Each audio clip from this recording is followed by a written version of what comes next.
Muy buenos días, que el Señor les bendiga. Les reiteramos la bienvenida a todos los que nos están visitando en esta mañana. He visto rostros conocidos y unos no tan conocidos, así que bienvenidos a la casa de Dios. Vamos inmediatamente a aprovechar este tiempo que el Señor nos ha regalado y vamos a seguir con este estudio que tenemos tiempo exponiendo acerca del libro del profeta Oseas. Hemos llegado a su capítulo 10 y vamos a leer a modo de introducción los versículos 11 y 12. Buscamos en nuestras Biblias. Si me pueden ayudar, Isaías, poniéndolo en la pantalla también. Muy bien. Oseas, capítulo 10, versículos 11 y 12.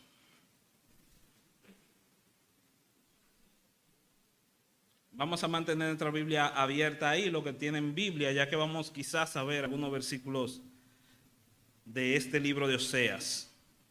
Nos dice así la palabra de Dios y la leemos en su nombre.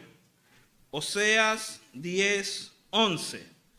Efraín es novilla domada, que le gusta trillar, mas yo pasaré sobre su lozana cerviz, haré llevar yugo a Efraín, arará Judá, quebrará sus terrones Jacob. Versículo 12.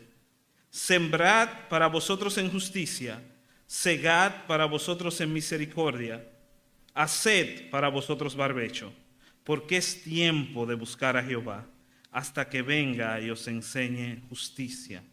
Déjeme leerlo una vez más.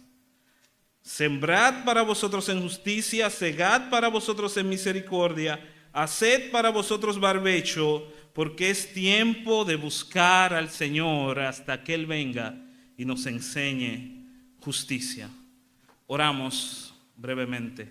Señor bendito Dios, Rey de Reyes, tú, Señor majestuoso, tú que nos has dado el privilegio de poder reunirnos en esta mañana a escuchar tu palabra, te pedimos que de manera especial tú trates con cada corazón que está aquí presente, Señor. Te pedimos que de manera especial tu palabra transforme nuestros corazones, que tu palabra moldee nuestra forma de pensar para que cambie nuestra forma de vivir, Señor.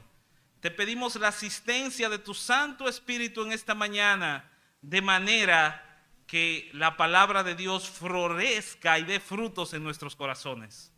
Así lo pedimos y confiamos en ti, Señor, en el nombre de Jesús. Amén. Es la tierra del Cibao la más fértil del país. En ella se da el maíz, también se da el cacao, las piñas como melao se dan en esa región, donde abunda mucho el limón, el café y el aguacate. Plátanos y tomates se dan allí por montón. Fértil región de palmas, de café y de cacao. Que Dios bendiga mil veces esta tierra del Cibao. El mango es una dulzura y no hay nada, según veo, que se iguale a ese guineo que nos regaló Natura. ¿Habrá acaso algo por ventura que se pueda comparar a esa fruta sin igual que guanábana se llama? Por eso el mundo exclama, qué región tan sin igual. Fértil región de palmas, de café y de cacao. Que Dios bendiga mil veces esa tierra del Cibao. ¿Saben qué? Que también hay muchísimos cajuiles y guayabas hay por montones, nísperos, cocos, melones se encuentran allí por miles. Donde quiera se ven cajuiles, por colorada y perfumada, el Cibao es lo mejor. Fértil región de palmas, de café y de cacao, que Dios bendiga mil veces esa tierra del Cibao. Y la yuca tenemos que mencionar, porque todo el mundo sabe que sin yuca el casabe no se puede elaborar. Donde quiera un arrozal por las cercanías de Mao, donde anida el guaraguao y abunda muchas reses, que Dios bendiga mil veces esa tierra del Cibao. Fértil región de caña, de café y de cacao, que Dios bendiga mil veces esa tierra del Cibao. Esto que acabamos de escuchar, amigos, es un poema hecho canción del poeta y compositor puertoplateño, por cierto, llamado Juan Lockhart. Juan Lockhart en este poema hace una exaltación de lo fructífera que es la tierra del Cibao, mejor conocida como la zona norte de nuestro país. Y cuando yo pienso en este poema, y en la bendición que ha sido para mí, para mi familia, poder disfrutar de los frutos que produce el Cibao, puedo decir, vaya, qué bendición es vivir en tierra fértil. Qué bendición es vivir en tierra fértil. Recuerdo que unos extranjeros el año pasado visitaron el país y fueron al lugar donde trabajo, y precisamente estaban en esa temporada donde las matas de mango estaban tupidas de fruto. Y cuando ellos vieron tantos mangos en todos los lugares, esos extranjeros no pudieron decir otra cosa que no fuera, qué bendición es vivir en tierra fértil.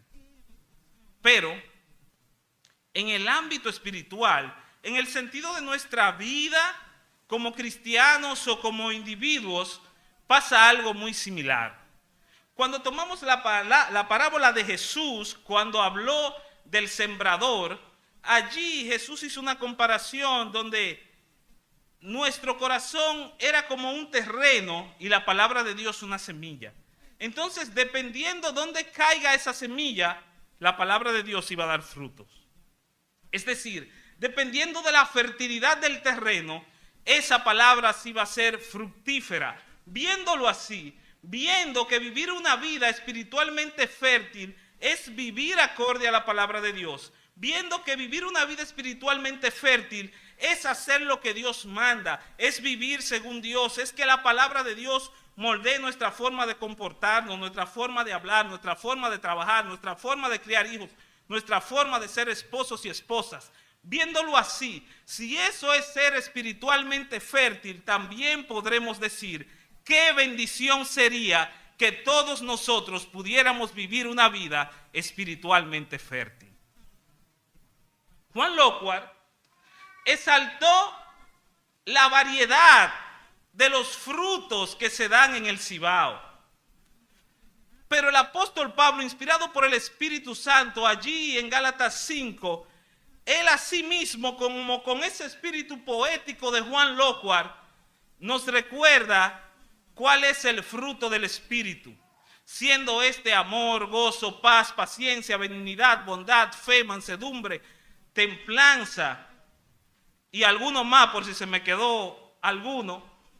Si ese es el fruto que da una tierra fértil, si esas son las características de alguien que florece en el Señor, podemos decir qué bendición sería para nosotros vivir en tierra espiritualmente fértil. Qué bendición sería para nosotros vivir una vida espiritualmente fértil.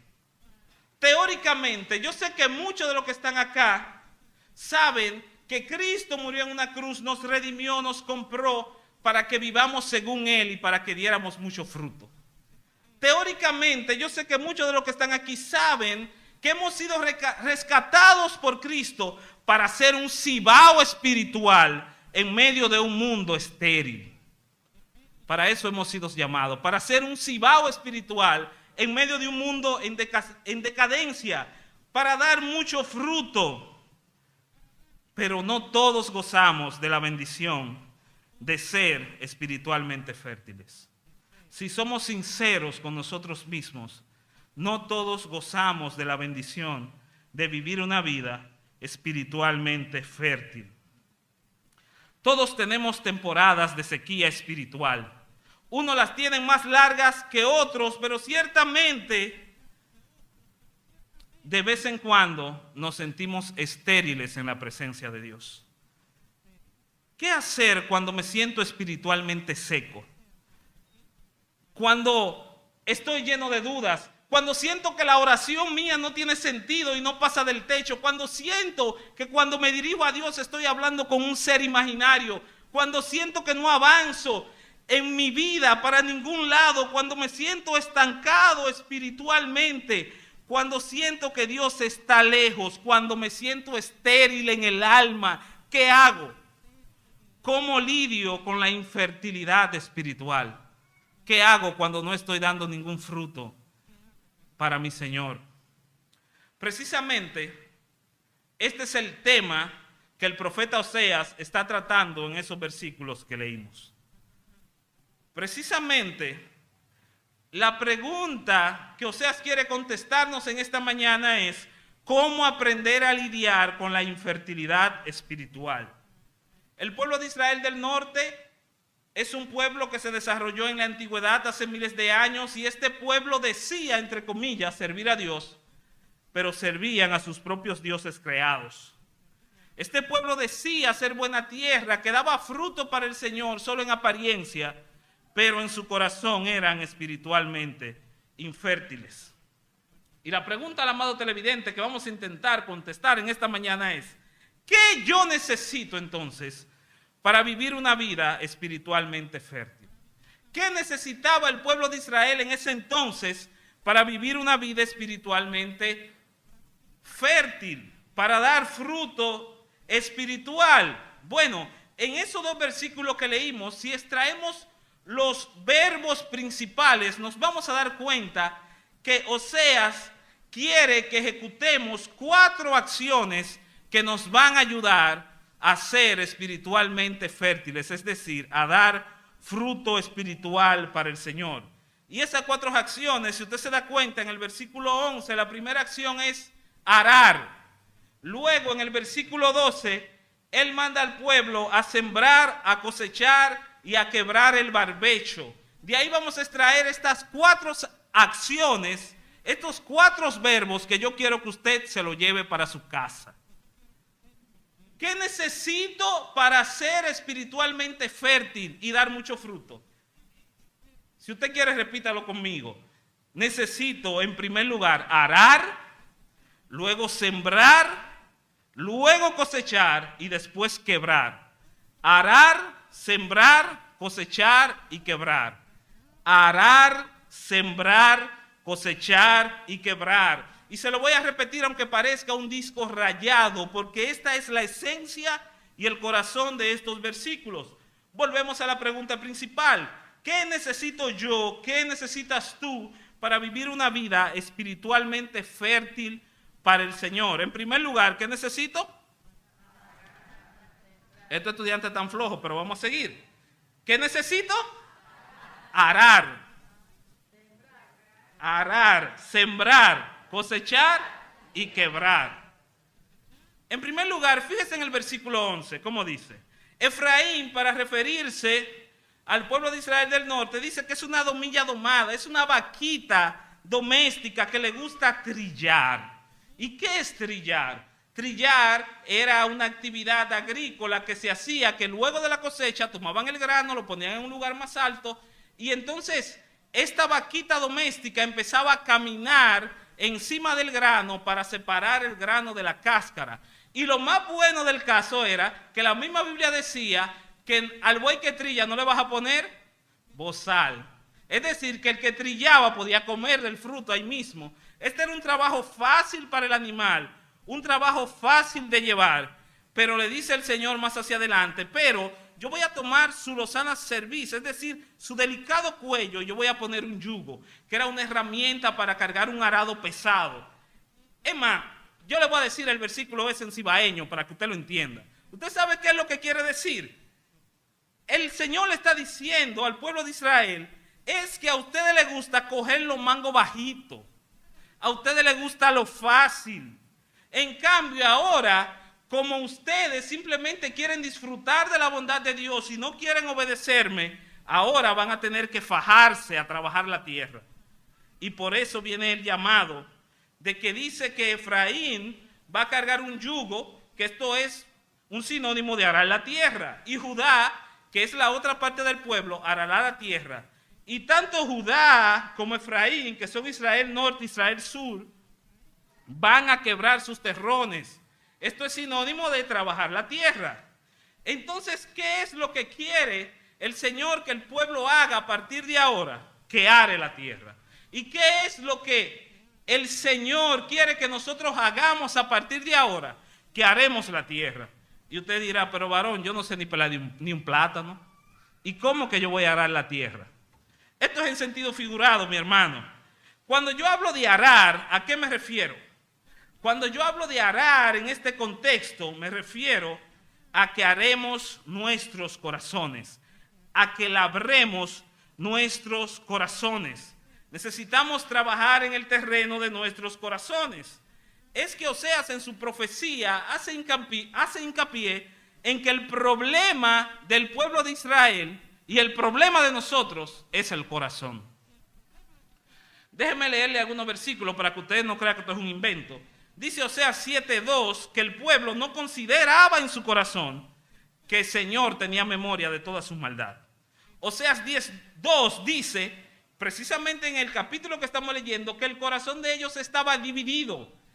El original se refiere a que su corazón era como un terreno resbaladizo. Ellos se dejaban guiar por sus propios deseos. Oseas 13:6 dice que el pueblo en sus pastos se sació. Cuando estaban llenos de la abundancia de Dios, de la abundancia material, entonces se ensorbeció su corazón.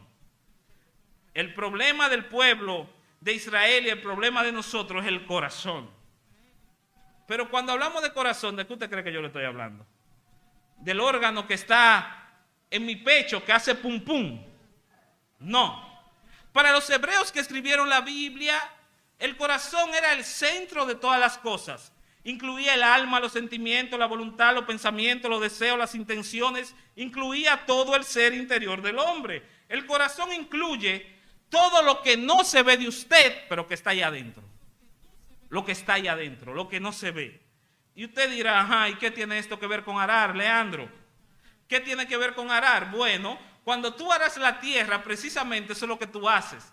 Tú sacas de abajo de la tierra lo que no se ve hacia afuera. Se lo voy a leer de una manera más técnica. Unos agricultores escribieron un artículo y describían que arar es el proceso que permite apartar los terrones de la superficie. Luego esos terrones se revuelven, se muelen, se vuelven a demoler hasta que la tierra vuelve a su estado inicial para favorecer el camino de las sustancias orgánicas, para que la tierra sea fructífera, para que la tierra esté sana. Y dicen al final, de hecho, el trabajo de arar tiene como objetivo, oiga esto, la eliminación de las malas hierbas y sobre todo los restos del cultivo anterior, empujando las malas hierbas a la profundidad de la tierra para que no obstaculicen el crecimiento. Según ese texto, escrito no por mí, sino por agricultores que saben de eso, los que aran la tierra la aran porque ellos saben que hay mala hierba ahí, porque ellos saben que hay maleza, que en toda tierra que ha sido cultivada, en toda tierra que no es virgen, hay maleza que remover. Y asimismo es el corazón humano. En todo corazón humano hay malos deseos que remover, hay maleza que remover, hay maldad que debe ser empujada a la profundidad en el poder de Cristo. Hay maldad, hay maleza en nuestro corazón que debe ser empujada por el poder de Cristo para que no obstaculice el crecimiento espiritual. Este arar espiritual, para decírselo de otra manera, tiene que ver con admitir la realidad de que tenemos pecados ocultos debajo del terreno. Para nosotros ese arar espiritual podría ser que cuando yo lea la Biblia, le pida al Señor, permíteme ver mi maleza espiritual. Es que cuando tú vengas a la iglesia, es más, antes de tú estar en la iglesia, ores al Señor y le pidas, Señor, cuando yo escuche tu palabra, permíteme ver mi maleza espiritual, porque solo cuando vemos nuestra maleza espiritual, solo cuando sabemos que no somos tan buenos como pensamos, allí recordamos que necesitamos del jardinero del alma, que es Jesucristo, para que venga y saque la maleza de nuestros corazones.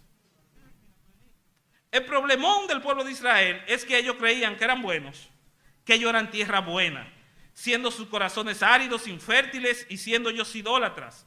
Yo conocí a alguien que para hablar de la situación espiritual de las personas usaba la siguiente ilustración. Él decía que muchas personas son como un jardín hermoso. Muchas personas se ven a sí mismas como un jardín hermoso, llena de bellas plantas, llena de bellas flores, un lugar cómodo, un lugar donde tirarse fotos para subirla a las redes sociales.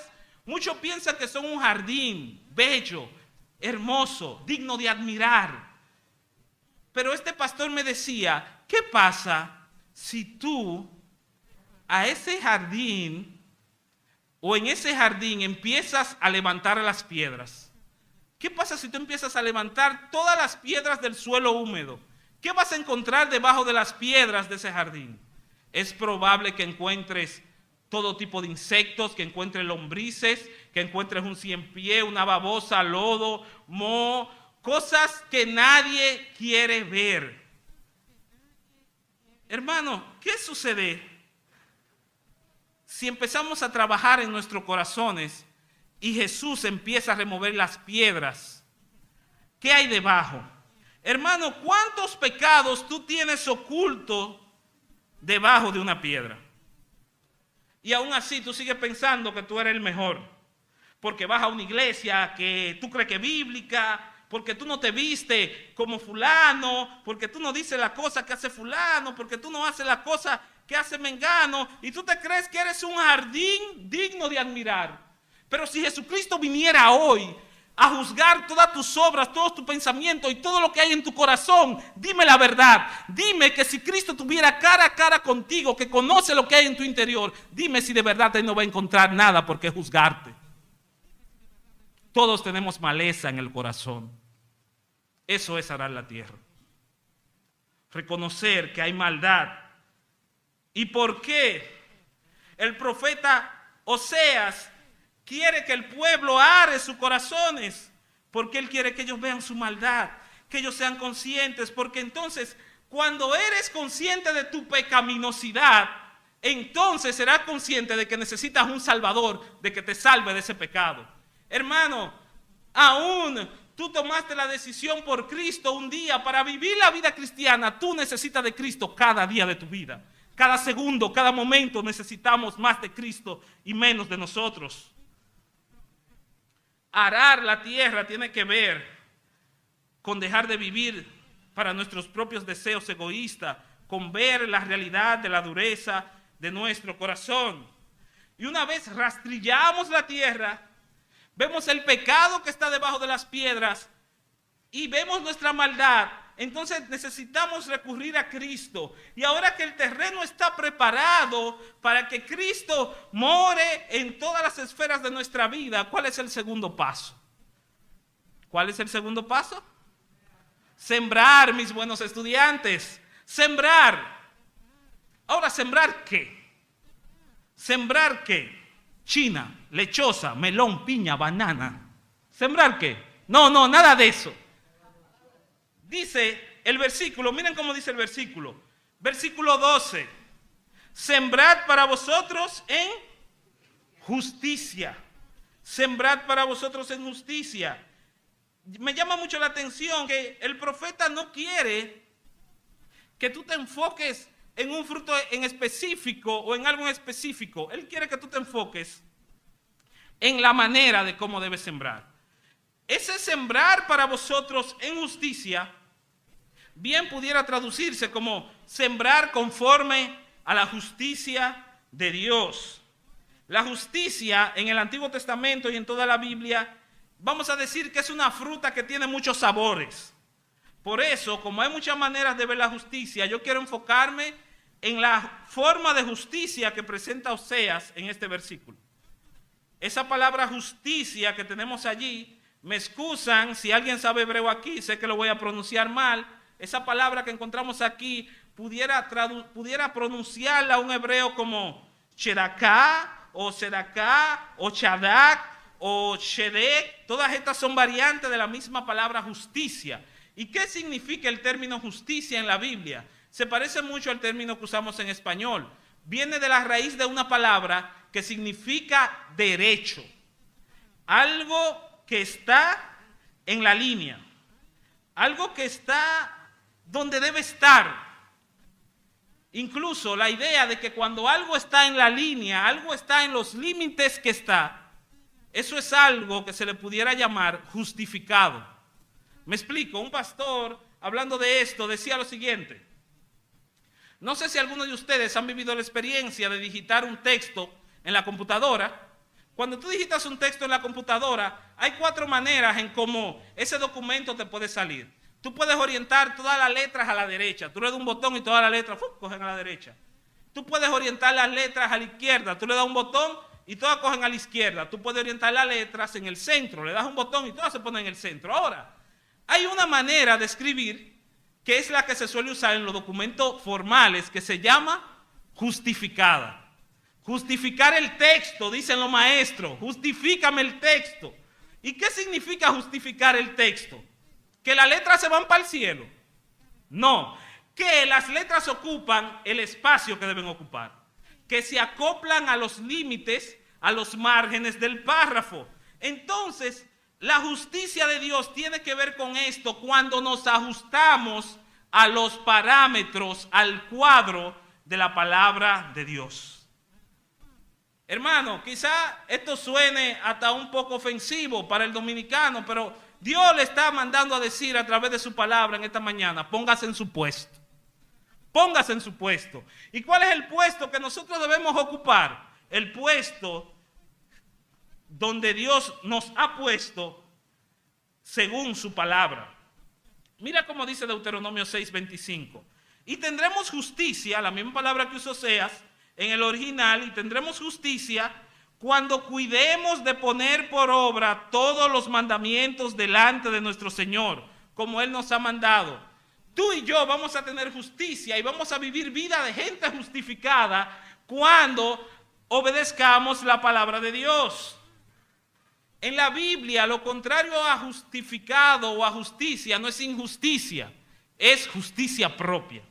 Cuando usted sale por esa puerta y decide vivir como le da la gana, usted no está siendo justo según la Biblia. Somos justos cuando vivimos según lo que dice la palabra de Dios. Así es que somos verdaderamente justos. Es decir, practicar la justicia en Oseas 12 es dejar a un lado mi propia justicia para empezar a vivir según la palabra de Dios. Es dejar el camino ancho y espacioso del mundo para empezar a vivir según el estrecho sendero de la palabra de Dios. Es dejar mi manera de hacer el bien, mi manera de pensar para ajustarme a la manera de Dios. Hermanos, cuando nosotros somos los que decidimos lo que es justo, porque lo justo en la Biblia también representa lo bueno, lo equitativo, lo que conviene a toda la sociedad. Pero cuando nosotros mismos somos los que definimos lo que es bueno, hay problemas. Hay problemas. Permítame decirlo de esta manera. En una ocasión, cuando vacacionábamos en el campo, ustedes saben que quizá el muchacho de ciudad no está acostumbrado a comer víveres toda la hora del día.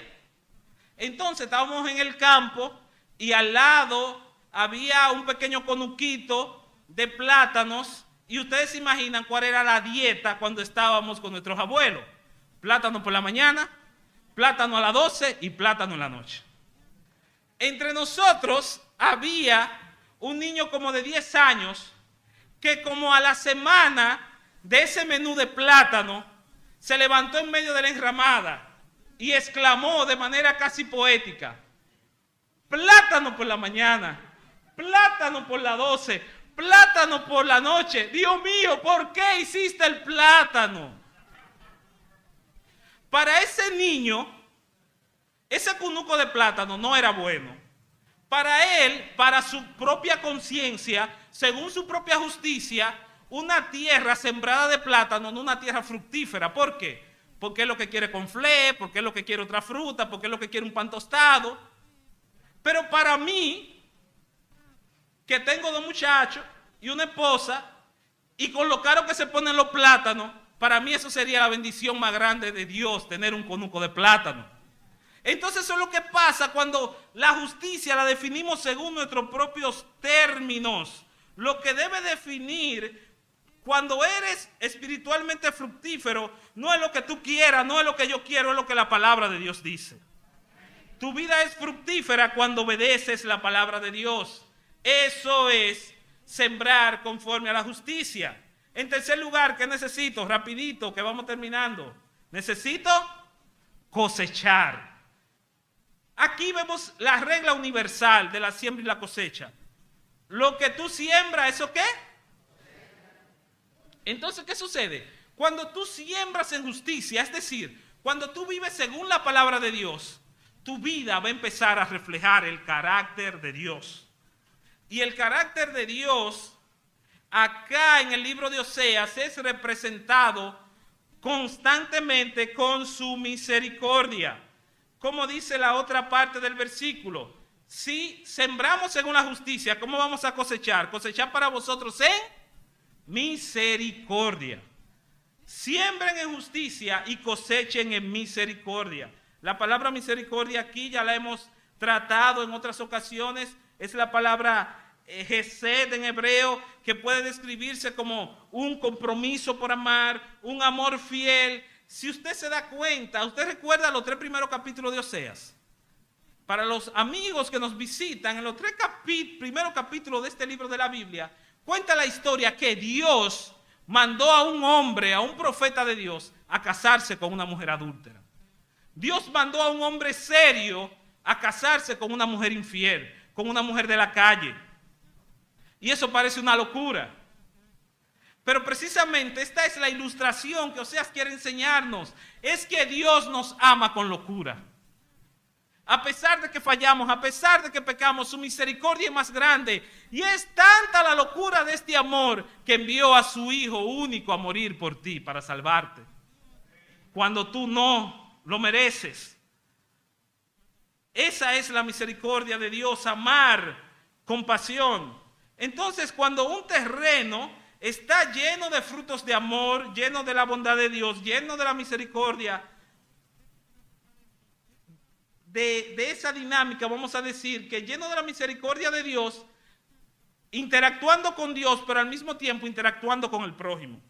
Una vida que está caracterizada por el amor al prójimo es una evidencia de que ese terreno fue sembrado en justicia. Ahora, por lo contrario, un terreno que no puede producir amor, que no puede producir bondad, que no le hace bien a nadie, que solo piensa de manera egoísta para sí mismo, ese terreno donde no aparece la misericordia de Dios por ningún lado, es una evidencia y una prueba de que ese suelo está escaso de Dios y de su palabra, de que es un suelo donde no está sembrada la justicia de Dios. Miren ustedes, déjenme leerle algunos versículos para que ustedes vean lo bueno que era el pueblo de Israel con su compatriota. Miren lo misericordioso que era el pueblo de Israel con el prójimo. Oseas 4:2. Perjurar, mentir, matar, hurtar, se robaban, se asesinaban, se inculpaban uno con otro, adulteraban uno con otro, y homicidio tras homicidio se sucede. Así vivían estas personas. En Oseas 6, del 8 al 9, él llama a esta gente hacedores de maldad, que vivían manchados de sangre, eran ladrones. Y los sacerdotes, que eran los representantes de Dios en el pueblo, actuaban como salteadores, engañando a todo el mundo. Así vivía este pueblo. Solamente pensaban para sí mismos, como dice el versículo 1. Tú podrás decir que eres una buena tierra. Ellos decían que era una buena tierra, pero no amaban al prójimo y no mostraban su bondad y eran egoístas en todos sus caminos. Hermano, amigo, si el amor nunca ha dado fruto en tu cunuco, es porque Dios no está allí. Si tu vida no está caracterizada por servir a los demás, es que Dios no está allí. Regularmente en la Biblia, en el Antiguo Testamento, cuando se combinan las palabras justicia y misericordia, nos da una idea de generosidad, de ayudar a los demás. Cuenta un escritor que hace un tiempo, durante un día frío en Nueva York, había un niño parado en el escaparate de una tienda de zapatos. Y el niño estaba ahí, en el frío invierno, cayendo nieve, mirando el escaparate de los zapatos. Y una señora se acerca y le dice: mijo, ¿qué miras ahí? Te vas a congelar. El niño dice: lo que pasa es que le he estado orando a Dios para que me dé un par de zapatos. La señora toma al niño y entra a la tienda y le dice al vendedor que le busque una palangana, una poncherita, y le lava los pies y le manda a buscar 6 pares de media. Le limpia los pies, se los seca, le pone unas medias y le manda a buscar unos zapatos nuevos y se los pone. El niño, entre lágrimas, conmovido, asombrado, no encontraba qué decir, y en un momento de emoción, entre sollozos, le dice a esta mujer: señora, dígame si usted es la esposa de Dios. Quizás él, en su ignorancia, en su manera de que no sabe cómo expresar lo que siente, quizás la única manera que él pudo asociar a esta mujer es que ella era la esposa de Dios por la bondad y la misericordia que mostró con él. La verdad es que si tomamos esta historia y vamos a Oseas 2:19, donde Dios le habla al pueblo de Israel y le dice: te haré mi esposa para siempre y te mostraré rectitud, justicia, amor inagotable y compasión. Sabemos que la novia de Cristo y la próxima esposa de Cristo, ¿quién es? Es la iglesia, y lo que estamos llamados a reflejar la justicia y el amor de Dios somos nosotros. Eso es cosechar en misericordia, mostrar el amor de Dios a los demás. En último lugar, ¿qué necesito para vivir una vida espiritualmente fértil y lidiar con mi infertilidad espiritual? ¿Qué necesito? Quebrar, romper, dicho de otra forma, barbechar. Miren cómo dice la última parte del 12. Haced para vosotros barbecho. Barbecho. Ajá, ¿y qué barbecho? ¿Con qué se come eso? El barbecho es una técnica agrícola que consiste en tú darle reposo a la tierra. Incluso el barbecho es bíblico, porque la Biblia le decía a los israelitas y nos dice a nosotros que ellos en sus prácticas de agricultura al 7º año tenían que dejar descansar la tierra. Eso es barbecho. Tú dejas descansar la tierra por un periodo de tiempo. Ahora, el imperativo, el mandato aquí, cuando lo leemos en su comprensión original, es rompan el barbecho, lo que Oseas le está diciendo al pueblo. Rompan el barbecho. Es como una manera de decirle al pueblo: ustedes ya tienen demasiado tiempo sin producir nada. Llegó el momento de buscar a Dios, llegó el momento de sembrar en justicia, llegó el momento de cosechar misericordia. Barbecho incluye la acción de arar. Barbecho, esta expresión de Oseas de hacer barbecho, es como una manera de decir: ustedes tienen que arar la tierra, tienen que arrepentirse, pero no solamente quedarse en un sentimiento, sino llevarlo a la acción. ¿Cuántas veces no nos arrepentimos de una mala acción y simplemente nos quedamos en esa oración vana y nunca cambiamos? El Señor te está diciendo en esta mañana: ya es tiempo de que empecemos a dar fruto. Ya es tiempo de que empecemos a sembrar la palabra de Dios en nuestros corazones. Ya ustedes han estado demasiado tiempo perdiendo el tiempo. Porque mira cómo termina ese versículo 12.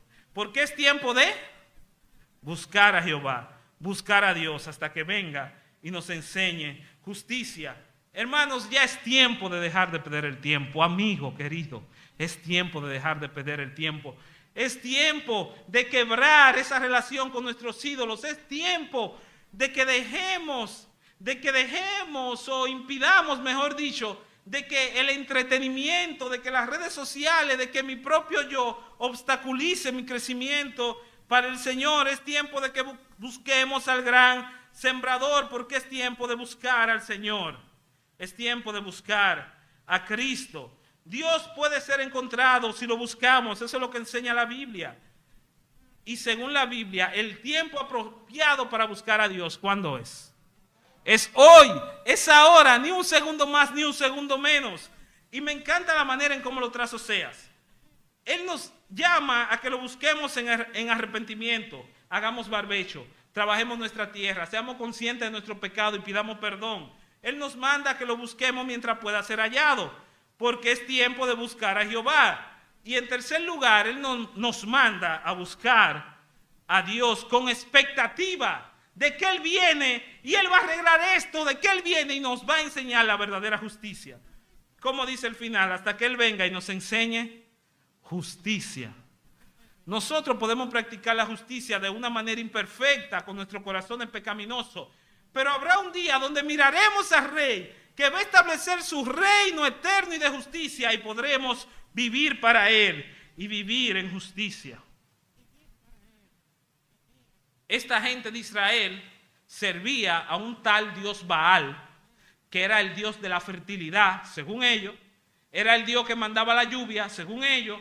Incluso para que Dios mandara la lluvia, ellos hacían unos rituales donde una sacerdotisa de acera venía, y venían personas, diferentes personas, y se acostaban con esta mujer para hacer una simulación de cuando los dioses de la fertilidad tenían relaciones, entonces la tierra iba a dar fruto. Pero ustedes recuerdan que cuando en los tiempos de Elías Dios dijo que no iba a llover, no llovió. Y cuando Dios dijo que iba a llover, llovió. Porque el Dios de la lluvia y de la fertilidad es el Dios creador de todo, el Dios que envió a Jesucristo a morir por nosotros. El Dios que puede darle fertilidad a tu vida y a tu alma y a tu vida como creyente, y le puede dar propósito a tu existencia, es este Dios del que te estamos predicando en esta mañana. Esa idea de que hasta que venga y os enseñe justicia, en el original da la idea de como hasta que venga y llueva la justicia de Dios por toda la tierra. Esta palabra buscar significa, o puede significar, o traducirse también, como frecuentemente ir a un lugar. Los caminos de antes se trazaban porque la gente caminaba tanto por ese lugar que ya no crecía la hierba, y eso te servía como una referencia. Asimismo, Dios nos está mandando a que le busquemos frecuentemente. Frecuentemente vayamos a la palabra de Dios, frecuentemente oremos al Señor, frecuentemente vengamos a la iglesia y compartamos en comunidad nuestra fe. Esta palabra buscar también puede referirse a perseguir. Persigamos la presencia de Dios, busquémosla hasta que la encontremos. En conclusión, ¿qué necesitamos para ser fértiles espiritualmente? Necesitamos arar, conocer la realidad de que somos pecadores. Necesitamos sembrar, y ese sembrar tenemos que hacerlo en justicia. Si usted quiere sembrar amor, si usted quiere sembrar gozo, si usted quiere sembrar paciencia, hacerlo en justicia, es que cuando usted busque esas cosas, no lo haga con su propia fuerza ni a su manera, sino a la manera de Dios. Si usted va a buscar amor, ame a la manera de Dios. Si usted quiere ser paciente, aprenda a ser paciente a la manera de Dios. Eso es sembrar en justicia. En tercer lugar, nos manda a cosechar. ¿Y qué es cosechar? Es que estemos tan pegados a Dios que su misericordia y su compasión se nos pegue y se nos adhiera para que podamos mostrar compasión y misericordia con los demás. Y en último lugar, vamos a romper el barbecho, vamos a romper esa mala racha con el poder del Espíritu. Vamos a quebrar ese tiempo que hemos estado lejos del Señor. Al final, rapidito, con esto concluyo, leo los últimos 3 versículos que nos faltan, solo para que vean lo que pasa cuando no sembramos para el Señor y cuando no damos frutos de justicia ni de amor. Versículo 13 dice el profeta: ¿cuál es el problema de ustedes? Que han arado impiedad y cegaron iniquidad y comieron del fruto de la mentira. ¿Por qué? Porque confiaron en su propio camino, no confiaban en Dios ni en su palabra, confiaban en sus valientes, en su guerrero, confiaban en las cosas materiales, confiaban en los cuartos, pero no confiaban en Dios. Por eso no podían producir frutos de justicia ni de amor. Dice el 14, por tanto, en tus pueblos se va a levantar alboroto, todas tus fortalezas van a ser destruidas, el pueblo iba a ser destruido. Y menciona una persona, Salmán, Abetarbén. Estos son quizás referencias de reyes de la antigüedad. Y dice al final, esto sucedió cuando la madre fue destrozada con los hijos. Los asirios, que eran los que iban a conquistar a Israel, eran personas tan crueles que mataban a las mujeres embarazadas para que no sirvieran de tropiezo cuando fueran al exilio. Mataban a los niños, mataban a los ancianos. Este era un pueblo cruel que Dios iba a usar para juzgar a Israel. Y así hará a ustedes, Betel, que es el mismo pueblo de Israel del norte, por causa de nuestra gran maldad. Eso dice el versículo 15. Y a la mañana va a ser cortado el rey de Israel. En conclusión, un árbol que no da frutos es digno de ser cortado. Un árbol que no da fruto es digno de ser cortado. una tierra infértil, es como un valle de muerte que no sirve para nada. Pero hermano, amigo, no tiene por qué ser así. Podemos experimentar la bendición de vivir una vida para Cristo. Podemos experimentar la bendición de ser espiritualmente fértiles para el Señor, viviendo en el poder del Espíritu, leyendo su palabra, confiando en ella, aplicándola a nuestra vida y obedeciéndola, haciendo de la palabra de Dios una realidad en nuestra vida. Podemos vivir vidas fértiles y todo esto se hace en el poder de Cristo. Hermanos, amigos, qué bendición sería vivir una vida espiritualmente fértil. Una vida de amor, de gozo, de paz, de bondad. El espiritualmente fértil no es el perfecto, ni el super santo, ni el que suda agua bendita, ni el que no se equivoca, ni el impecable. El espiritualmente fértil tampoco es el que hace el allante de que es religioso y de que viene a la iglesia vestido de cierta forma. El espiritualmente fértil es el que cree en Cristo y su vida refleja quién es Cristo. Dios nos ha dado a Cristo para que seamos un cibao espiritual que produzca mucho fruto. No desestimemos los frutos espirituales. Podemos sembrar y cosechar en Cristo. Qué bendición es vivir una vida espiritualmente fértil. Y es por esto que rogamos y es por esto que oramos para que esta iglesia, en el nombre de Jesús, pueda vivir una vida espiritualmente fértil. Que Dios les bendiga.